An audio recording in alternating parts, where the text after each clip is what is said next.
샬롬, 사랑하는 성도 여러분, 2026년 8월 25일 화요일 반샘을 시작합니다. 오늘 본문은 이사야 34장 1절부터 17절까지의 말씀입니다. 제34장.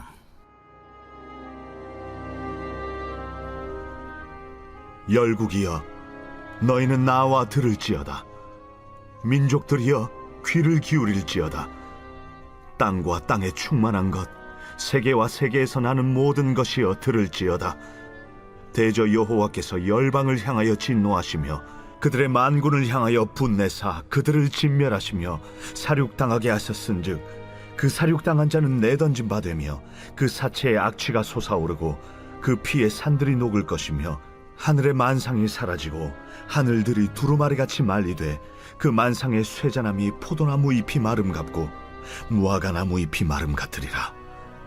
여호와의 칼이 하늘에서 족하게 마셨은즉 보라, 이것이 에돔 위에 내리며 진멸하시기로 한 백성 위에 내려 그를 심판할 것이라.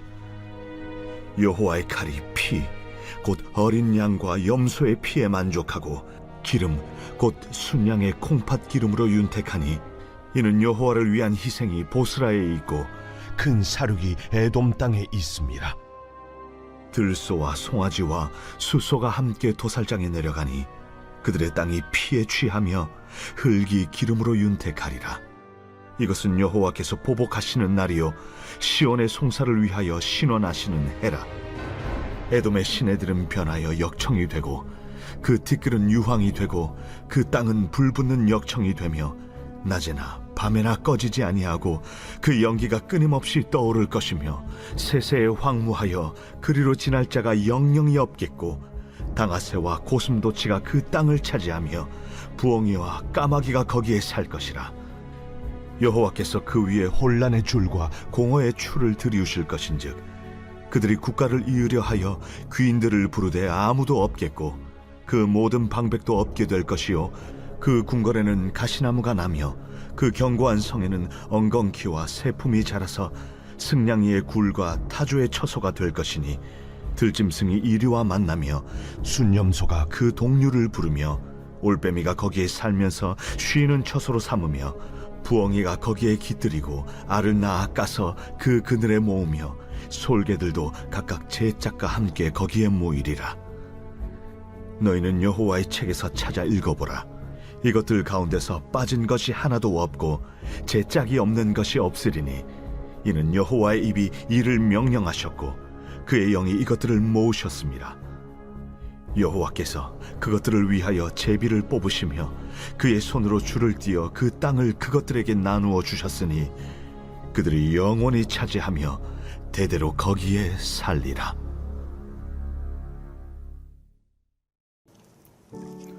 오늘은 심판의 하나님이라는 제목으로 함께 말씀 나누겠습니다. 오늘 우리가 읽은 이사야 34장은 읽기에 편안한 본문이 아닙니다. 피가 낭자하고 땅이 황폐해지고 하늘의 만상이 사라지는 무서운 장면이 이어집니다. 우리는 이런 본문을 만나면 조금 당황합니다. 우리는 사랑의 하나님만 알아서는 안 됩니다. 성경은 하나님의 사랑만큼이나 하나님의 심판도 분명하게 말합니다. 왜냐하면 사랑과 심판은 서로 반대되는 하나님의 성품이 아니기 때문입니다. 하나님은 선을 사랑하시기 때문에 악을 미워하십니다. 하나님은 억울한 자를 사랑하시기 때문에 압제하는 자를 심판하십니다. 하나님은 거룩하시기 때문에 죄를 영원히 방치하지 않으십니다. 그러므로 오늘 본문은 단순히 하나님이 무섭다는 이야기가 아닙니다. 하나님은 악을 마지막까지 내버려 두지 않으신다는 것이 이사야 34장이 선포하는 메시지입니다. 먼저 1절입니다. 열국이여 너희는 나와 들을지어다. 민족들이여 귀를 기울일지어다. 땅과 땅에 충만한 것, 세계와 세계에서 나는 모든 것이여 들을지어다. 하나님이 누구를 부르시나요? 열국과 민족과 땅과 세계를 부릅니다.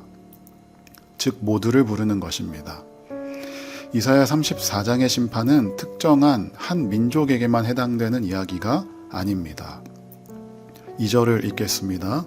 대저 여호와께서 열방을 향하여 진노하시며 그들의 만군을 향하여 분내사 그들을 진멸하시며 살육당하게 하셨은즉.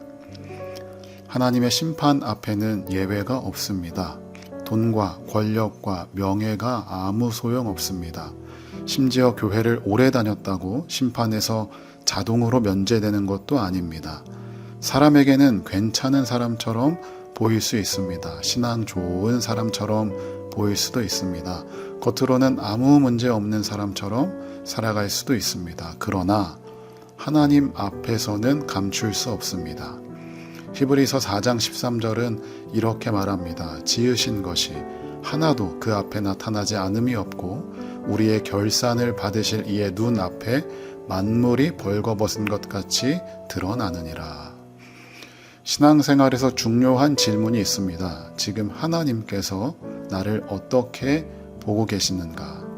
사람에게 아무리 인정받아도 하나님 앞에서 무너질 수 있습니다. 사람에게 칭찬받으면서 하나님과 멀어질 수 있습니다.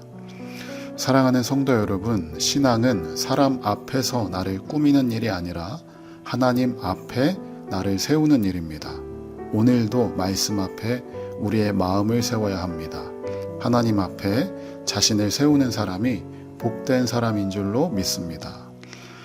5절과 6절에 보면 특별히 한 나라의 이름이 등장합니다. 바로 에돔입니다. 에돔은 에서의 후손입니다. 이스라엘과 따지고 보면 형제 민족입니다. 그런데 에돔은 역사적으로 이스라엘을 적대했습니다. 이스라엘이 어려움을 당할 때 돕기는커녕 오히려 그들의 고난을 즐겼고 그들을 공격하기까지 했습니다. 그래서 성경에서 에돔은 단순히 한 국가를 넘어 하나님의 백성을 대적하고 교만하게 하나님을 거스르는 세력의 상징처럼 등장합니다. 8절을 읽겠습니다. 이것은 여호와께서 보복하시는 날이요 시온의 송사를 위하여 신원하시는 해라. 중요한 표현이 있습니다. 시온의 송사를 위하여. 하나님께서 자기 백성의 억울함을 알고 계셨다는 것입니다. 이스라엘 백성은 하나님이 자신들을 도와주지 않는다고 생각했을지 모릅니다. 하나님이 정말 나를 살피시는지 의심이 들 때가 있을지도 모릅니다. 우리도 그런 생각을 할 때가 있습니다. 정직하게 살았는데 손해를 보고 선하게 대접했는데 배신을 당합니다. 기도했는데 상황은 나아지지 않고 악한 사람이 오히려 잘 되고 믿음으로 사는 내가 힘들어 보입니다. 그러나 오늘 하나님께서 말씀하십니다. 내가 보고 있다. 하나님은 잊지 않으십니다.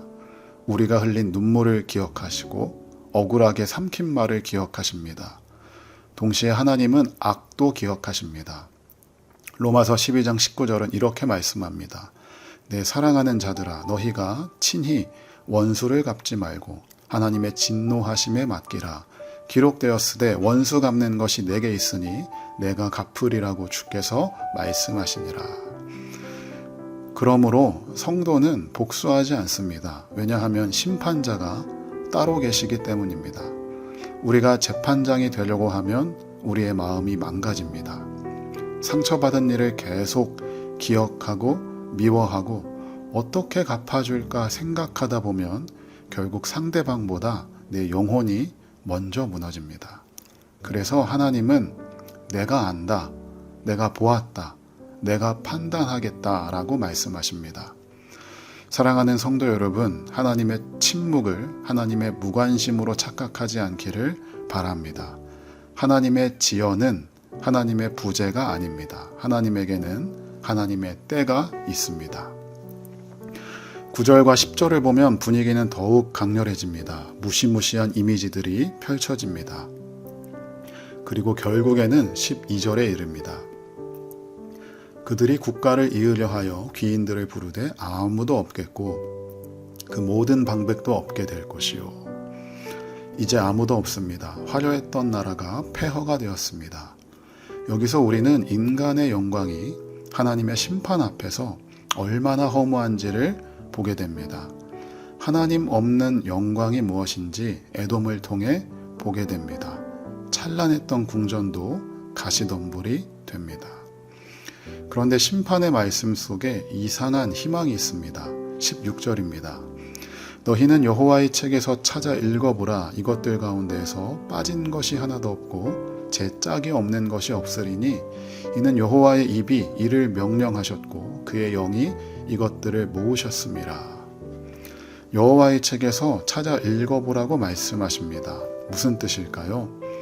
하나님이 말씀하신 것은 반드시 이루어진다는 뜻입니다. 하나님의 말씀은 허공에 떨어지지 않습니다. 하나님의 말씀은 변하지 않습니다. 이사야 34장만 읽으면 두렵습니다. 그런데 성경을 덮으면 안 됩니다. 왜냐하면 바로 다음 장이 이사야 35장이기 때문입니다. 34장은 광야입니다. 그러나 35장은 광야에 꽃이 핍니다. 34장은 심판입니다. 그러나 35장은 구원입니다. 이것이 복음입니다. 하나님의 마지막 말씀은 심판으로 끝나지 않습니다. 하나님은 심판 가운데 구원의 길을 여십니다. 그 길의 중심에 예수 그리스도가 있습니다. 에돔만 죄인일까요? 아닙니다. 나도 죄인입니다. 오늘 본문을 제대로 묵상하면 다른 사람을 손가락질할 수 없습니다. 내가 심판받아 마땅한 죄인이기 때문입니다. 그런데 놀라운 일이 일어났습니다. 우리가 받아야 할 심판을 예수님께서 받으셨습니다. 우리가 담당해야 할 죄값을 예수님이 십자가에서 담당하셨습니다. 하나님은 죄를 그냥 없던 일로 하지 않으셨습니다. 죄의 값을 치르게 하셨습니다. 그런데 그 값을 하나님의 아들이 대신 치르셨습니다. 사랑하는 성도 여러분, 이사야 34장은 우리에게 겁을 주려고 기록된 말씀이 아닙니다. 우리를 깨우기 위해 주신 말씀입니다. 하나님은 모든 것을 바로잡으실 것입니다. 그러므로 우리는 오늘을 함부로 살 수 없습니다. 억울함 속에서도 절망하지 않을 수 있습니다. 하나님이 보고 계시기 때문입니다. 무엇보다 우리는 심판 앞에서 두려움으로 끝나지 않습니다. 십자가가 있기 때문입니다. 오늘 우리의 삶이 때로 34장처럼 황폐해 보여도 낙심하지 마십시오. 하나님은 35장을 준비하고 계십니다. 심판하시는 하나님은 동시에 구원하시는 하나님입니다. 그 하나님을 믿으며 오늘도 예수 그리스도 안에 거하고 하나님 앞에서 정직하고 거룩하게 살아가는 우리 모두가 되기를 주님의 이름으로 축복합니다. 우리 이 시간 함께 기도하겠습니다. 이 시간 기도할 때의 첫 번째는 원수 갚는 것은 하나님에게 달려 있는 것입니다. 그러므로 하나님, 내가 누군가를 미워하고 판단하고 불평하고 그렇게 내 마음을 상하게 하는 것이 아니라 정의의 하나님, 공의의 하나님에게 나의 모든 것을 맡기고 나는 오늘 하루 평안함 가운데에 거하게 하여 주시옵소서라고 기도하시고, 두 번째는 하나님, 결국에는 회복시키는 하나님을 의지합니다. 광야에 꽃을 피게 하시는 하나님을 바라봅니다. 오늘 우리의 인생 가운데에도 하나님의 구원의 역사가 나타나게 하여 주시옵소서라고 우리 이 시간 각자의 자리에서 함께 기도하겠습니다.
사랑과 은혜가 풍성하신 하나님, 오늘도 말씀 앞에 우리 자신을 비추어 보게 하시니 감사합니다. 사람의 시선보다 하나님의 눈을 의식하며 살게 하시고 세상의 영광과 욕심을 쫓다가 영원한 것을 잃지 않게 하여 주시옵소서. 황무지 같은 인생에도 다시 꽃을 피우시는 주님을 바라보며 오늘도 거룩하고 정직하게 살아가게 하여 주시옵소서. 감사드리며 예수님의 이름으로 기도합니다. 아멘.